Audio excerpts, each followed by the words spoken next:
emergency for the first time in about... This is Jim, and, Receiving this message. We are Ken Jennings and John Roderick. We speak to you from our present, which we can only assume is your distant past, the turbulent time that was the early 21st century. Fearing the great cataclysm that will surely befall our civilization, we began this monumental reference of strange and obscure human knowledge. These recordings represent our attempt to compile and preserve wonders and esoterica that would otherwise be lost. So whether you're listening from an advanced civilization or have just reinvented the technology to decrypt our transmissions, this is our legacy to you. This is our time capsule. This is the Omnibus.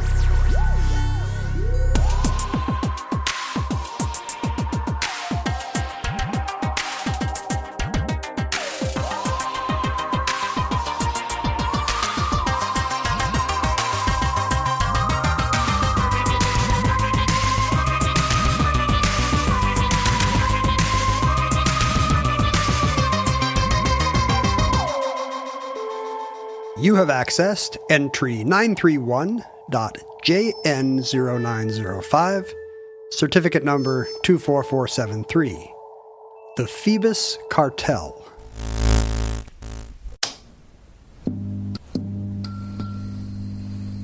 Do you compulsively turn off light bulbs in your house, or do you let them burn? Oh, I do nothing but turn off lights. Is that right? You're a light turner offer. You follow your kids around. If a room is empty and the lights are on, which is more often than not at our house, I will walk in and kind of shake my head sadly, like dads have for centuries before me. Harumph. And I will turn off the light. You'll blow out the candle. It's just how the ecosystem works. Kids turn on lights, dads turn them off. And during the period in the last half a dozen years when LED light bulbs became, the technology became affordable and the quality of the light became more... It wasn't weird, blue, sad office lighting. Right. The light became... the color and temperature of them became pleasant. Mm-hmm. And the price of them went down. And the social impact and cultural and energy impact of incandescent bulbs became... That's what I like. I like to be seen reaching for the right bulbs at the store. I look around over my shoulder to see if any attractive women are watching. Explain to me the process that you went through, if you did, in converting your house from incandescent bulbs to LED bulbs. It was just when a light died. But as a result, I mean, for one thing, the LEDs I feel like rarely give you the promised lifespan. They're meant to last 15 to 20 years, aren't they? Yeah. Or that's how they're advertised. And I feel like ours last longer than incandescents, but not that much longer. Mindy started writing the date on them in Sharpie, so when we can take it down, we can be like, hey, this one only lasted 4 years. Oh, interesting. So I don't know what's going on with our LEDs. Maybe it's the kids jumping on them from the floor above.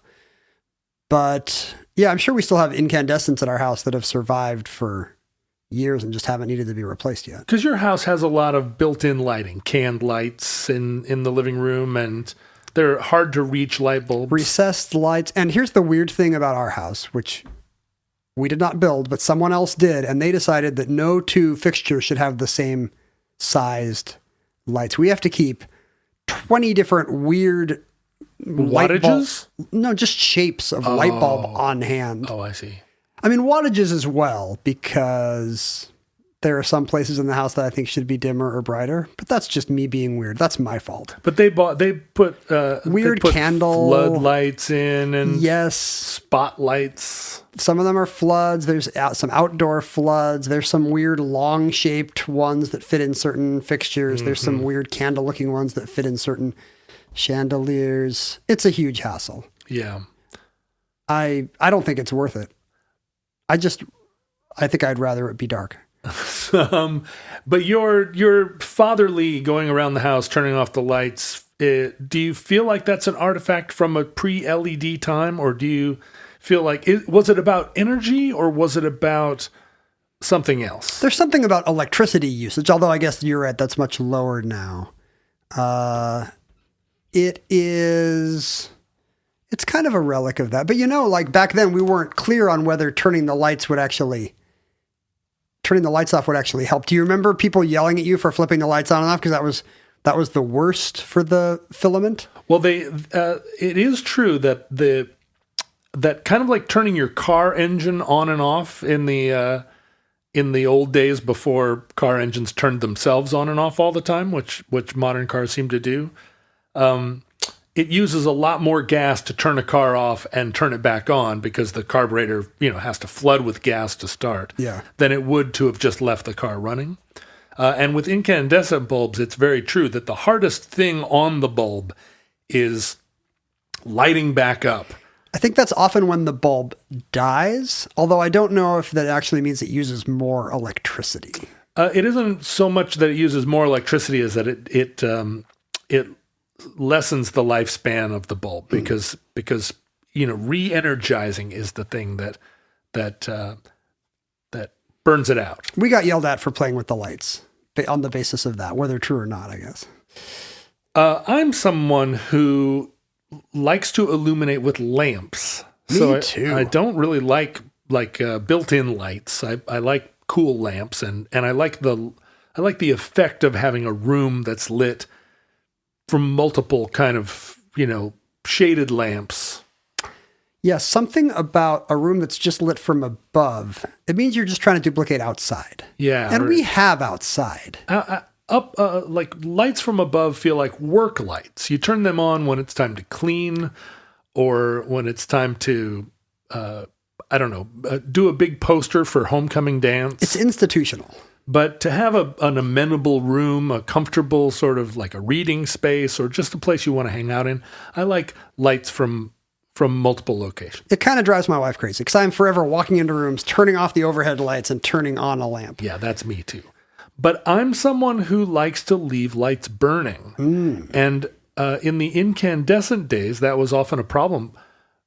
Well, you're paying for your hobby. You're paying for your hobby. You like to look at light bulbs that are on. But also incandescent bulbs are extremely inefficient in the sense that in a lot of cases, over 90% of the energy that they consume is transferred into heat rather than light. I mean, you can tell just putting your hand near an incandescent bulb that's not the best way to produce light. And it always felt a little bit, it has always felt like leaving a lamp burning for a long time was a fire hazard because it would just get so hot.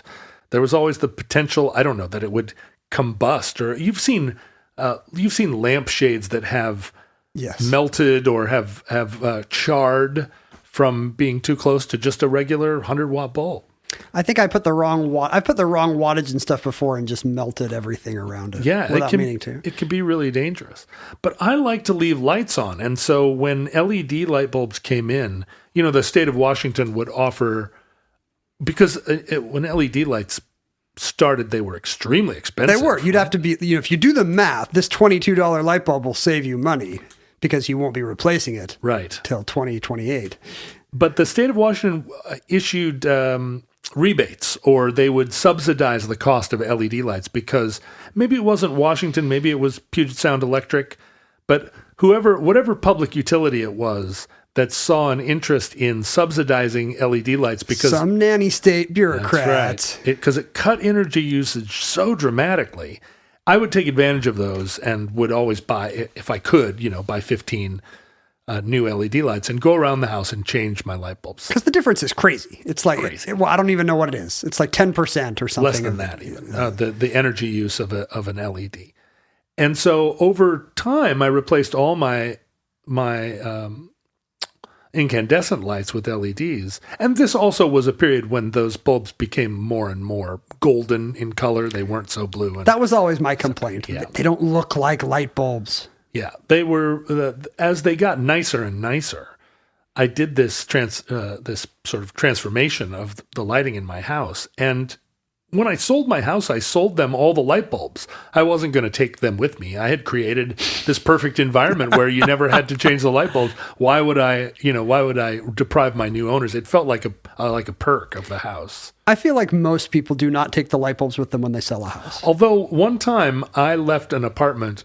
I was renting a kind of a seedy apartment down by the freeway, and there was a rat that lived under my refrigerator. And I complained to the apartment manager, who was, I think, the brother of the owner, and they were from India. And the apartment manager gave me kind of a sage look and said, "I did not make the rat. God made the rat. You cannot complain to me about the rat. You must complain to God." And I was so mad at his sort of adoption of a kind of like Mahatma tone. You don't want Zen landlording? That when I left the apartment, I took all the light bulbs. And it just felt like such a passive-aggressive, low-grade diss. I did not create the darkness. The darkness already existed. God created the lack of light bulbs in this apartment. Do you feel like your love of... Honestly, I think that some people prefer whatever they call the full spectrum daylighty lights that I hate. And I have to make sure I buy the yellow ones. But that's really just a relic of my upbringing, that I associate a certain kind of bulb with the homey look of incandescence. Oh, I'm not sure. I feel like a low-watt, gold-hued bulb is just a kinder light. There's less eye fatigue. There's less... Maybe there are physiological...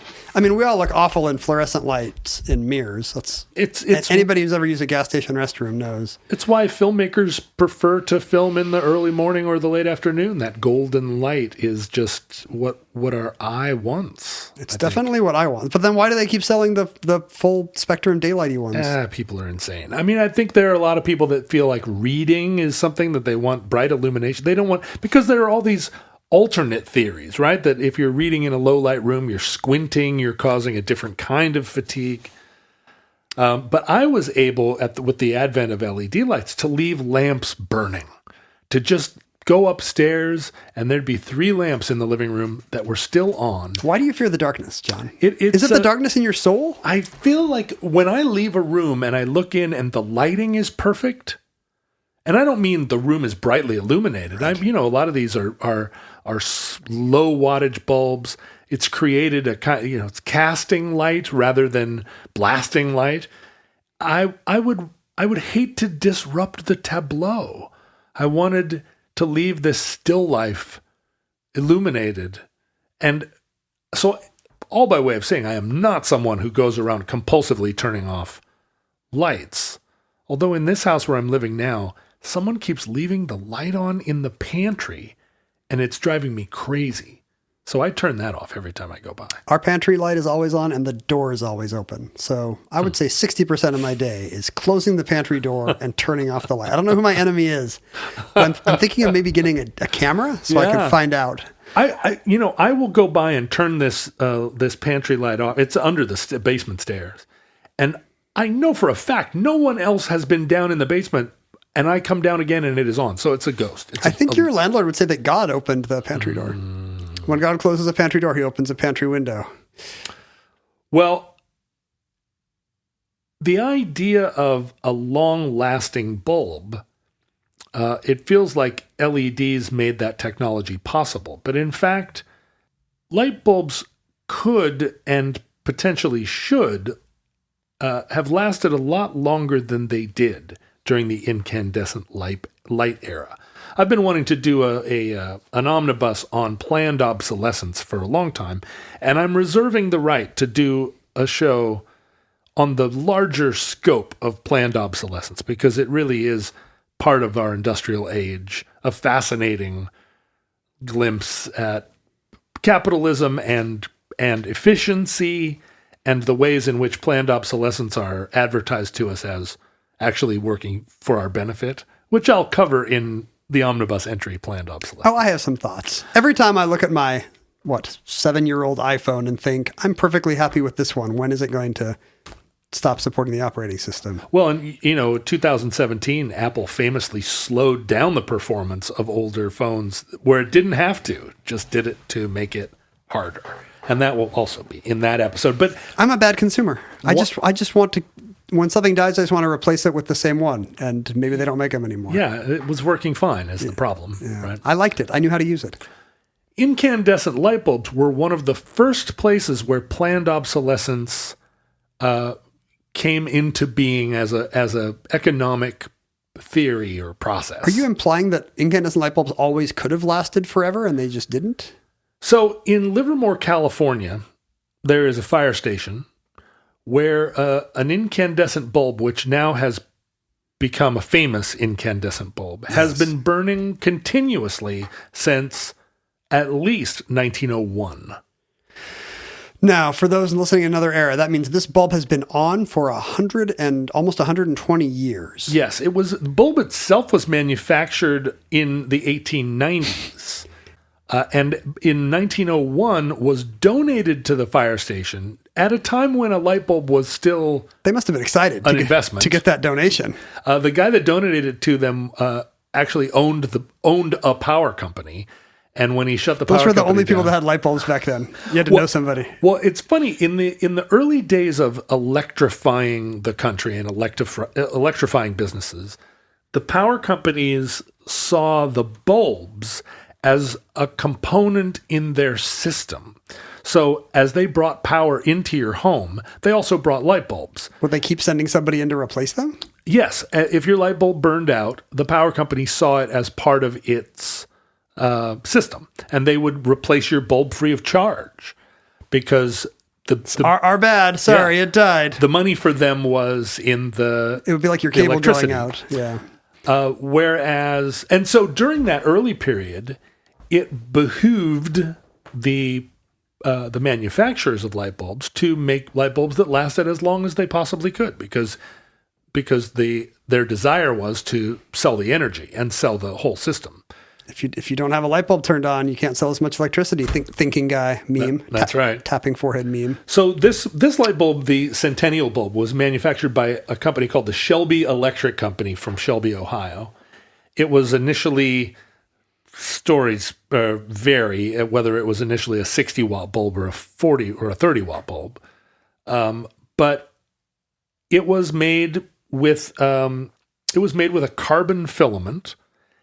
And because it was in a fire station and kind of high up on the ceiling, it was seldom turned off. It just sat and burned up there, and burned and burned. My memory of this story is that at this point, maybe the bulb is older than the firehouse. Like, didn't they have to move it with power at one point? It has been in 4 or 5 different locations over time. Oh, you're familiar with the story of the Centennial bulb? I love this. It's my favorite bulb. They did, when they moved to the fire station, they actually took the whole the bulb and its cord down from the roof because they didn't want to try and unscrew the bulb. They felt like that might jeopardize the bulb.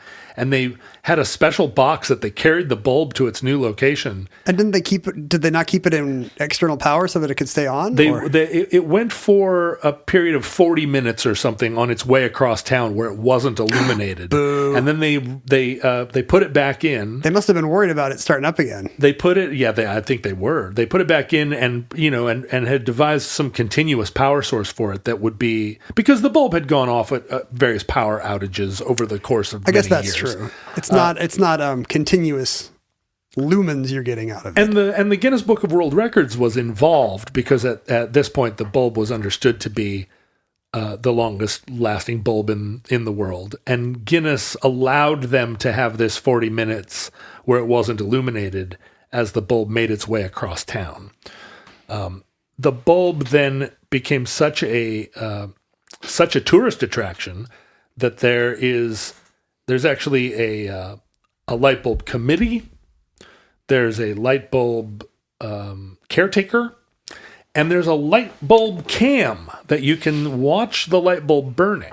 It has an entourage. And at some point in recent years, the light bulb went off, and all the people following along the light bulb cam. It's like the Truman Show. Yeah. Suddenly there's like thousands of people that are like, what happened? And everyone cried. The light bulb had burned out. And when the light bulb caretaker when he got the call, he said, bypass the continuous electrical source and just plug an extension cord into it. And when that was done, the bulb re-illuminated. So it was just a failure in the perpetual power source, perpetual. And so they changed the system, and the light bulb continues to burn. I'm so used to light bulbs just going off after a year or two that to me it seems like there's something violating the laws of thermodynamics about the Centennial bulb. Like it's like the burning bush. The carbon filament has been glowing for 120 years and yet it is not consumed. How is this possible? Well, it's happening within a vacuum, and one of the things that causes light bulbs to fail is that it's hard to maintain a vacuum in a mass-produced light bulb, and as the vacuum gradually fails, little tiny oxygen molecules work their way in at the seams, and they cause a degradation of the filament. And in this case, Shelby Electric just handmade this bulb and effectively. But in theory, should it be able to run forever? Is some kind of inexorable physical change happening, or I don't think forever. In perfect conditions, should you be able to light a carbon filament in a vacuum, or is something happening to the carbon? No, eventually I think the carbon will not oxidize, but I mean, carbon is being expended. It must be. Yeah. What's happened in this case is that the effective wattage of the bulb has decreased over time from 60 watts to now being 4 watts. It's only it's a very dim bulb. It is a dim bulb, like some people I know. It's only illuminating just the mist around itself. It's effectively a nightlight. It's the light bulb that appears above my head when I have a really bad idea, like let me go eat right before bed. I just need to check Twitter for another hour. Well, and you see now in sort of the restoration hardware fashion for old-fashioned-y, filamenty light bulbs that look weird. There's a lot of that's what we have. That's my problem. Oh, really? Yeah. You have some of those? Yes, we have these fancy bulbs, restoration hardware, like you're eating in a restaurant where the olives are $11. Yeah, well, and those are very expensive light bulbs, and You're telling me a lot of them don't cast off that much light. You're telling me. Well, so the Shelby Electric light bulb should give us pause, because to have built a light bulb in the 1890s that is still glowing to this day suggests that, as you say, everyone else is building them wrong. Well, not wrong, but building them morally wrong. Building them perhaps morally wrong. When the power companies stopped thinking of light bulbs as a thing that was part of their system that they would replace for free, and began to see that light bulbs were a thing that they could manufacture and sell to consumers to pass that expense on to consumers, it didn't take them long to realize that making light bulbs that lasted for a long time was depriving themselves of a potential profit. That's why doctors won't give you medicine. They want you to stay sick. Yeah, they want you to stay sick. That's right. If the medicine works, you won't come back. That's why software companies stop selling you software and instead only rent it to you now. That's exactly right. It's why every 6 months I have to pay to keep my photos on the cloud. I thought we weren't doing planned obsolescence. Well, the early days of making light bulbs was kind of a Wild West. Oh boy. It does require a certain amount of technology to make a light bulb, but not that much. And there were a lot of fly-by-night or homespun light bulb makers. You just got to have one glass blower and then his brother that can suck the air out of stuff. That's right. And somebody that can spin a tiny little filament of carbon or later tungsten. Thomas Edison famously we associate with the light bulb, although he played no part in inventing the light bulb. That was smart branding by that guy. It was. Is it too late for me to just get retroactively associated with like olive loaf or some other invention I love? I mean, Al Gore invented the internet. What do you want to invent? The 64 Shelby Cobra? I think it's a little... People know I was born in 1974. Right, and it's also called the Shelby Cobra. But what would you like to... Was it made by Shelby Electronic? Or Shelby Electric that made the light bulb? I wonder if there's a connection between Shelby Electric from Ohio and Carroll Shelby. I feel like it's not too late for me to retroactively be the inventor of Teddy Ruxpin. A teddy bear you can put cassette tapes in. Right, a teddy bear that will... Something no one ever wanted before or since. I would like to be retroactively... I would like to have attributed to me the invention of Zydeco music. Yeah. Grunge. No, Yeah, grunge. Why not? I'm already halfway associated with it. You were in Seattle, so like, a rudimentary record search will support your claim. Maybe I didn't come out with the first record, like Edison didn't come out with the first light bulb. You thought of it, and one night at the bar, you're like, Eddie Vedder, I know you're new in town.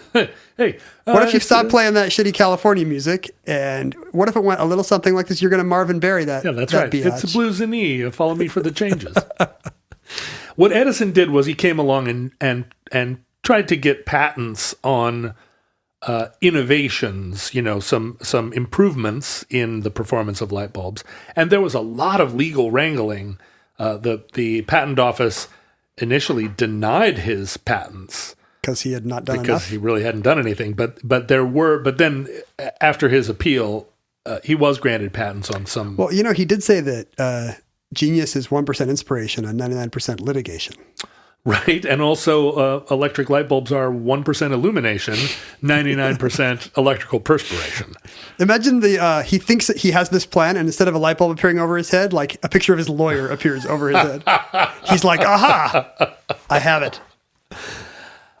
There was a period where if your idea as a burgeoning electrical light bulb seller was to make a light bulb that you could profit from, you were getting undercut by a lot of different light bulb manufacturers, a lot of different light bulb ideas.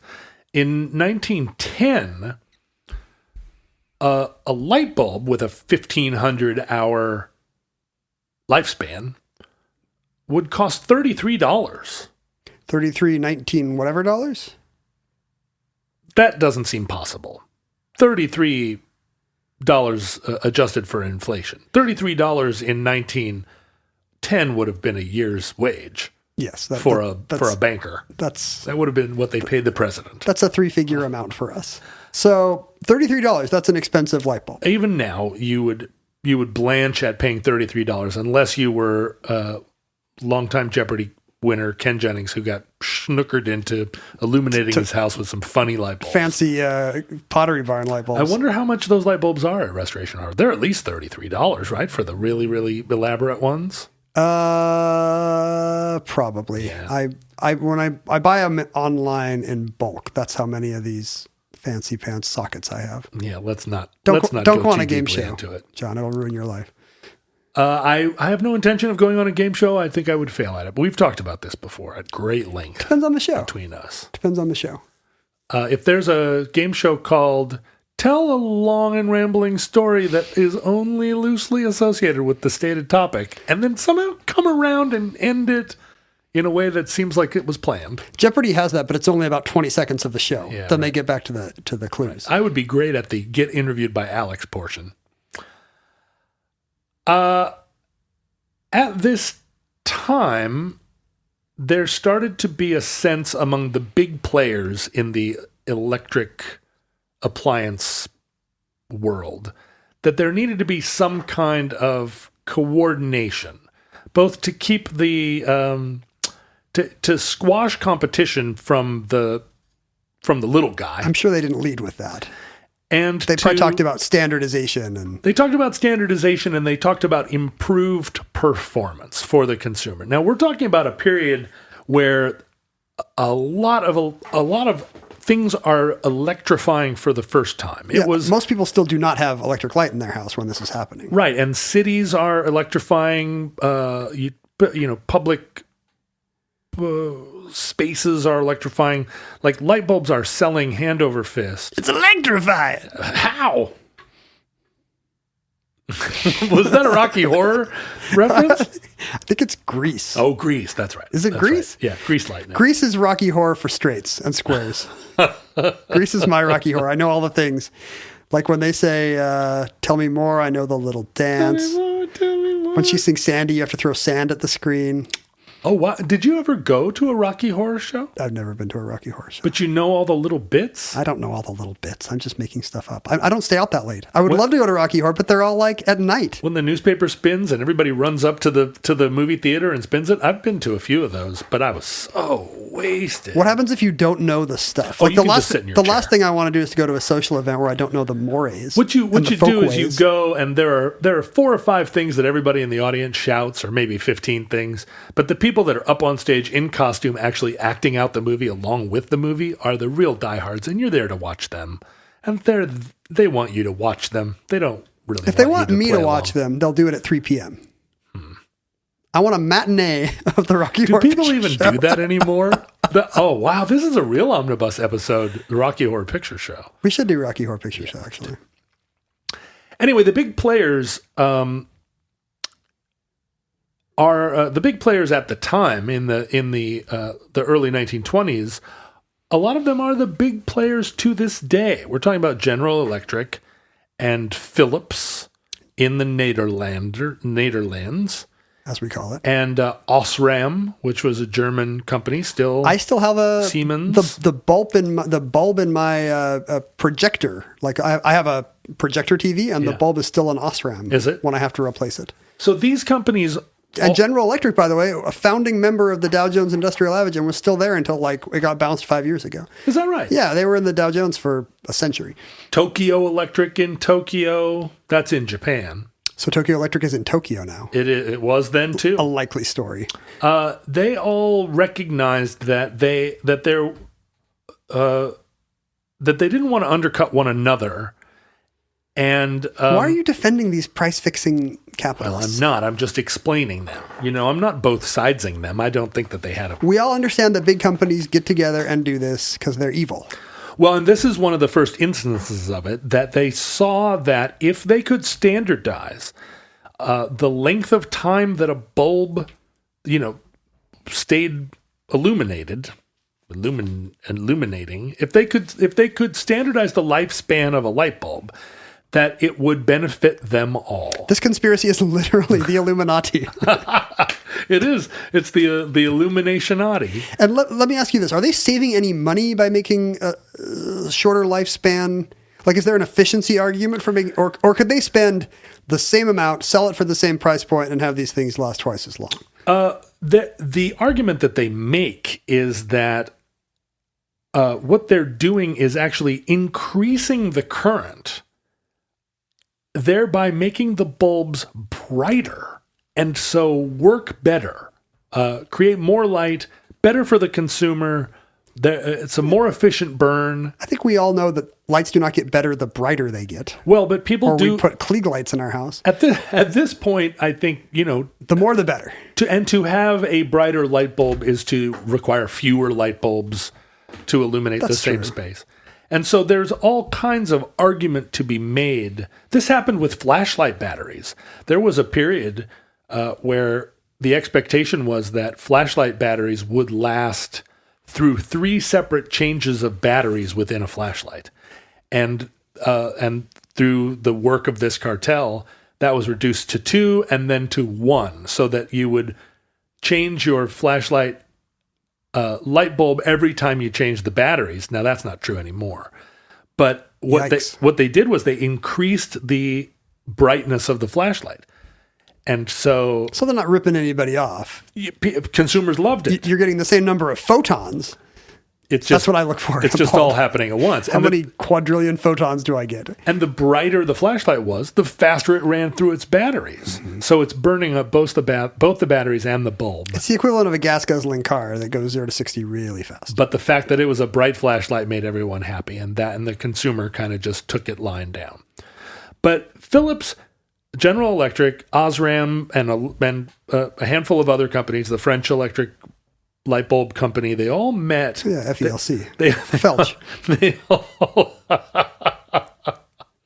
I don't normally gratify you, but that was nice. They all sent representatives to meet in Geneva, the town, if there is any in the world, where conspiracies began. That's where you want to do it. Davos having not yet been invented. And they did this on Christmas Eve.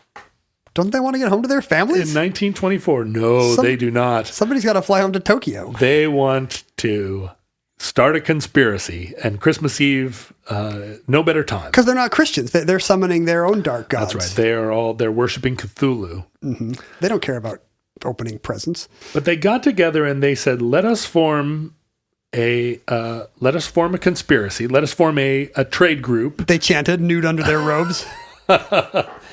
And it will be, and we shall call it the Phoebus Cartel. Phoebus. Phoebus is one of the Olympian gods. It's a name for Apollo, usually, right? The god of light and sun. The god of light and sun. And Phoebus became this trade group that had very strict rules about how long light bulbs should last, how many light bulbs any individual cartel member was allowed to sell. A lot of it was bullying on the part of General Electric, who held a lot of the patents. So these companies were kind of forced into this arrangement because they were licensing a lot of this, the tungsten filament and a lot of these Edison era patents that he ended up kind of getting granted. I can't believe the Americans are shoving around these European and Asians. Can you imagine? It's out of character for us. But the Phoebus cartel was successful. In 1926, 335 million light bulbs were sold, which is a lot of light bulbs. But by 1930, 4 years later, 420 million light bulbs were sold. Some of that's got to be increasing electrification. It is, but a lot of it is just, and a lot of it was driving out competition. Oh, yeah. But we're talking about if a lot of the 335 million light bulbs in 1926 were the result of increasing electrification. Now, if those light bulbs all lasted 5 years, in 1930, there probably wasn't a corresponding increase in the amount of electrification. What you're seeing sold there are replacement light bulbs for light bulbs that were bought for the first time just a few years before. And you could have had 120 years life out of them if you were the right firehouse, but instead... And in most cases, 2,500 hours had been kind of the standard, if you didn't monkey with it, the standard lifetime of a bulb. Mm-hmm. And the Phoebus cartel's goal was to reduce that to 1,000 hours of life. So cut it. Did they put that in the ads? More than half. We're going to make our product 40% as good. No, they said they were making it 20% brighter. Yeah. It became a problem because although Tokyo Electric was a member of the cartel and did what they could, in pre-war Japan, Tokyo Electric wasn't able to control the backyard light bulb makers in the same way that American or Europeans would have been able to kind of file legal injunctions and whatnot. Patent violations. That's right. And so in Tokyo or in Japan, there was this cottage industry that became a kind of industrial powerhouse selling cheap light bulbs of varying quality. But some longer lasting, probably. Globally. Huh. And so between this same period, Japanese light bulb sales went from 45 million to 300 million, most of them being like handmade artisanal light bulbs. And the Phoebus cartel did a lot of standardizing, and that was also part of their appeal or part of their justification. Like, for instance, the fact that all light bulbs use the same screw.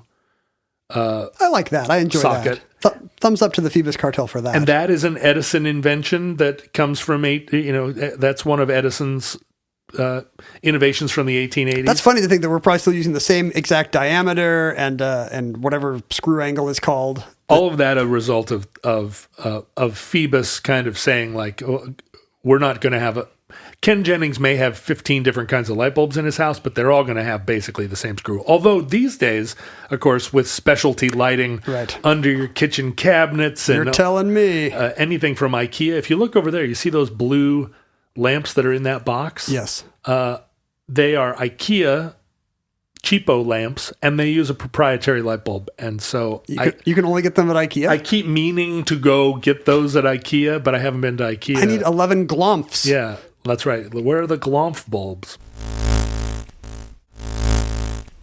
Phoebus intended to Every time you say Phoebus, it's cracking me up. Phoebus. They sound like supervillains. They do. James Bond ass and name. I'm doing that on purpose. Phoebus.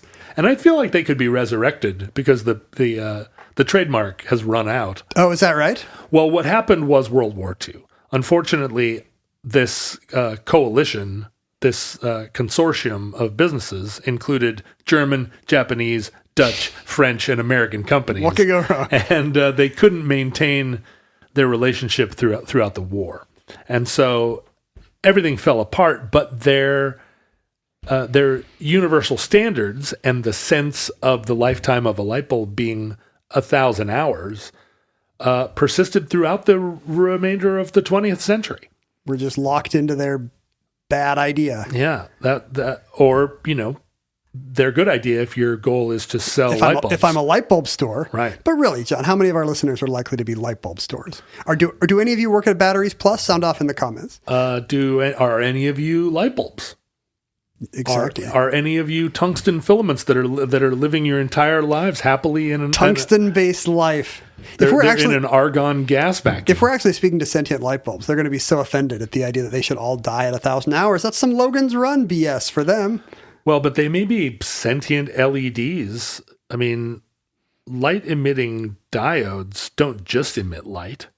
They can emit thought. They emit happiness, and they emit constancy. In that case, what I've done to my house is worse than slavery, because I've just plugged them into the wall and I'm making them provide me with happiness.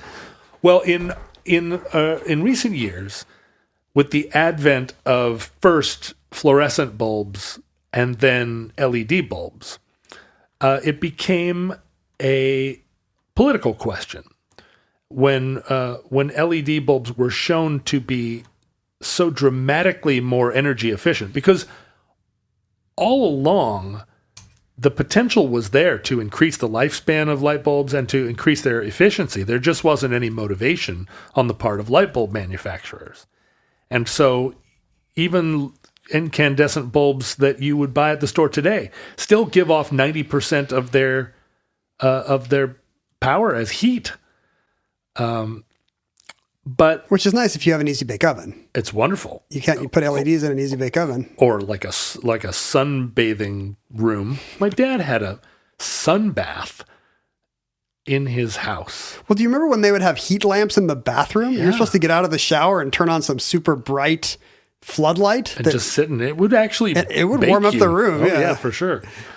But it became a thing in recent memory where it became politicized. And if you were a hippie environmentalist tree hugger, you started to use LED bulbs. And if you wanted to own the libs, you insisted that incandescent bulbs were something you would never let go of. I love all those country songs about incandescent bulbs. And it was initially, the quality of the light and the fact that LED bulbs were very expensive. And the fact that the light has a cold, sterile quality really kind of ties into that culture war between the evil progressives coming for your good homey pleasures. Right, that's right. Trying to put their stupid blue light on you. Obama's going to take away your nice warm light. Your warm light where you're just sitting there with your nuclear family and your Bible and your gun. That's right. Your two kids, definitely, both of whom are straight. Even the one that does drama. That's right. Nothing wrong with liking show music. Grandpa liked show music. Grandpa did like show music, and he was 200% straight. But, of course, nanny states got into the business of starting to enact bans. And a lot of them were phased-in bans on incandescent bulbs. And in America, during the Obama years, the plan was that this phased-in ban would culminate in 2020, January 1st of 2020. All bulbs should have... These are newly sold bulbs, right? Yeah, all bulbs Nobody's going to come into your house and take them out of your cold dead sockets. Well, maybe they didn't say that, but the now who's being naive, Ken? jackbooted FBI thugs had their eyes set on your Easy Bake Ovens. And so in 2016, when Donald Trump was elected in a surprise upset, he was immediately lobbied by the light bulb manufacturers to turn the issue of LEDs versus incandescence into an example of a choice between freedom. Are you free to pick your own light bulb, or are you like bullied by an overreaching federal government? Own the libs by paying a bigger electric bill. And Donald Trump did take this political lobbying to heart and rolled back the ban on incandescent light bulbs and sort of overturned it. And that was true in various other countries that tried to implement this ban. But in the course of rolling back the incandescent light bulb ban and being successfully lobbied by the companies that... By Big Bulb, companies that no longer had any convincing rationale for using them. One of the side effects, and maybe correlation doesn't imply causation, but the price of LED bulbs plummeted to the point that now to put LED bulbs in your house is not really dramatically more expensive than using incandescent bulbs. So the free market did win. And it becomes just a question of, do you, for whatever slightly marginal improvement you feel you can perceive between a burning filament and an approximation of the color of a burning filament. I don't see it. Are you willing to buy a bulb that lasts for 1,000 hours, or would you rather have one that lasts for 40,000 hours? Or whatever it is that they claim those damn LEDs are capable of. It's not true in my experience. Well, in the future, they will know if any of these LEDs actually beat the Centennial bulb. We don't know. I'm just taking it on faith when they tell me my light bulb's going to last 8,000 hours. 1,000 years from now, when the Centennial bulb is called the Millennial bulb because it's been burning in this fire station long after Livermore, California has been gobbled up by the earth. But it's still surrounded by chanting worshipers. But across, on the other side of California, there's a LED bulb that's been burning almost, because 100 years, give or take, it's going to be almost meaningless. There's going to be a schism. There's going to be two different synods of light bulb worshipers. Yeah, the Shaolin monks that are worshiping the LED light, and the Theosophists, the Raric monks that are over here worshiping the Millennium bulb.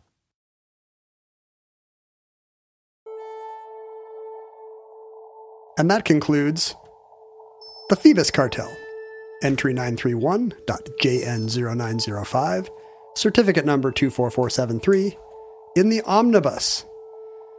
The omnibus would be nothing without its hypothetical listeners. Should you said. Should you exist? Thank you. If you don't, please don't tell us. It would break our hearts. In our era, not knowing if anyone was listening to this, we still posted about the show nonstop at Omnibus Project at various social media outlets and fora. I was at Ken Jennings on Twitter. Follow at John Roderick on Instagram. What's going on over there? My phone just rang. Oh. It's a local number. Oh, it's not somebody you know. It's probably an insurance company or a light bulb cartel. They heard what we're talking about. They're masquerading as a friend. Your phone listens even when it's turned off. I think it might be some plants I bought, and they're calling me to say I can pick up my plants. Oh, you bought some plants, huh? The nurseries are all closed, so you have to do curbside pickup. You have to, on the website, tell them, hey, I want some tarragon. Oh, And then that's how shopping will be in the future. I like that. No more retail, because otherwise somebody might breathe on you. What was I even saying before my phone rang? You can give us a call. John, give me your phone number. You can give us a call at, you can send us electronic mail at omnibusproject@gmail.com. I'm looking in the inbox now and there's one that says, John, conservative here. And I'm forwarding you that right now. Oh, conservative here. Is he going to yell at me about? He should yell at you if he's going to yell at anybody. Exactly. You're the one that's a dumb lib. I'm like a free thinking, Mr. in the middle guy. Yeah, Mr. in the middle guy. You could also use the U.S. Postal Service, the embattled U.S. Postal Service, to send us products. Do you remember? Hope you do. Do you remember Dr. Michael Masters? Was this from an Addenda show? I think it was, where Dr. Masters told us about his scholarly work on UFOs and his belief that they are time travelers from our future. Oh, yeah. If you're not a Patreon donor, you missed this addendum show. But Dr. Masters, in fact, sent us a copy of his books, Identified Flying Objects. I see that. Because he's figured it all out. Right. Using science. I have read some of that book, and it is it's pretty deeply, it's written in scientific language. You can tell it's sciencey because it's not like the meaningless gobbledygook. It's like the meaningful gobbledygook of sciencey people in the sciences. Mm-hmm. He also sent us, he's a good marketer. He also sent us some stickers and what are these? What do you call these beer can foam things? Cozies or koozies, beer koozies. How can they be koozies instead of cozies? I don't know. I've never understood that. And I do not like the word koozie because it's too close to jacuzzi, a thing you dislike. Yeah, that's right. Because you don't like taking baths. I don't. And you hate Celtics legend Bob Cousy so much. I do. All the associations with koozie I don't like. We also got a postcard from Mark, who says our show is pretty good. And that's nice. Did you send me this email from the Conservative? I don't see it. You're waiting for me to send it. I actually have. Okay, I'm going to forward it right now because I know when I do, you're going to stop listening. Yeah. Okay. You're right. Is it one that's going to make me mad? Am I going to start ranting at this? No, he's married to a Bernie fan. Oh, I see. So he's in Minnesota, so he's aware of he's against the grain. And he also says that we are the rare liberals who have a sense of humor. Wow. I don't know if that's true. Nothing's funnier than conservatives. Oswald is a liberal. That's all the great. Sarah Silverman is funny. No, all the great funny men of history have been social conservatives. That's true. Just a look at American stand-up history will tell you that. That's true. Who's the funniest? Carrot Top, and only after Gallagher. Only after he started. Yeah, exactly. Gallagher. Wait, maybe I got that wrong. Is Carrot Top not a conservative? Boy, I don't know. He's a pretty strange guy. I was thinking of Gallagher for sure. You were thinking of P.J. O'Rourke, the funniest of all. Dennis Miller. Yeah, when I was a kid... I'm amazed I'm finding so many conservative comics. When I was a kid, there was one conservative funny person, and it was P.J. O'Rourke. And we thought he was funny because he had the sense of humor of a 10th grader. Yeah, you read those books. I read those books. It was perfect. No, the reason why... Did I tell you I tried to read P.J. O'Rourke a couple of years ago? I was like, I'm going to read one of those P.J. O'Rourke books see if they hold up. And they did not. On the other hand, that happened to me when I tried to reread my Bloom County books. So maybe it was just something in the water then. They're not funny. Have you tried to read Dave Barry recently? I'm not sure if he's going to be funny. I don't want to know if Dave Barry's not funny anymore. No, the reason why Mark said our show is pretty good is because he drew us this delightful watercolor on the other side of the postcard of sliced bread. Oh, look at it. It's beautiful. It's really nicely done. There's this one over here on the synthesizer of you and me, sort of a pen drawn thing. We should start putting these in little frames and put them up here in the bunker. People are sending us really nice watercolors. Yeah, Thank you. That's nice. If you're a watercolorist... And you're going to be famous someday, so your work will appreciate in value. Please do a watercolor of some show topic that is not mail trucks or... Well, sliced bread is taken. Sliced bread is taken. What are the ones you don't want to see? I guess I wouldn't mind a watercolor of a mail truck. No, I would love are you crazy? Yeah, you're right. There are no limits. I would do anything for a watercolor of a... No rules, just right. Oh, I meant to forward this email to you and I forwarded it to me. That wasn't good. He says we have absence of smug, which means he has not listened to the show that much. Wait a minute. He's obviously addressing this to me in that case. What version of Omnibus are you listening to if you don't think it's smug? Okay, now this time I actually sent it to you. Mark says his 6-year-old son We'll regale anyone who asks with a detailed recounting of the Battle of Palmdale. Oh, that's wonderful. That is a great story. Sure. I hope that he does not listen to our hanky episode, hanky code episode. My 6-year-old son will regale you with hanky codes of the early 80s. So that's the post office box. You can congregate with fellow futurelings on Facebook, Reddit, Discord, wherever mildly, intermittently interesting internet content is sold. You could also support the show. If you knew about Dr. Masters' work, that's because you listened to our April addendum episode. We now do a monthly show for our Patreon supporters. That's right. And we appreciate all our listeners. We do. The fact is, we're not doing this extra really cool thing just to exclude anybody. No. We just came up with a thing to... But how much more would you say we appreciate appreciate people who support us on Patreon? Slightly? Moderately? You know what, Ken? Appreciation is not a thing that I like to rank. I feel like I appreciate every person individually and differently. All God's children, you appreciate That's the right. same. Well, not the same. Sorry, I appreciate each person based on their merits alone. So maybe there's some Patreon donors you dislike?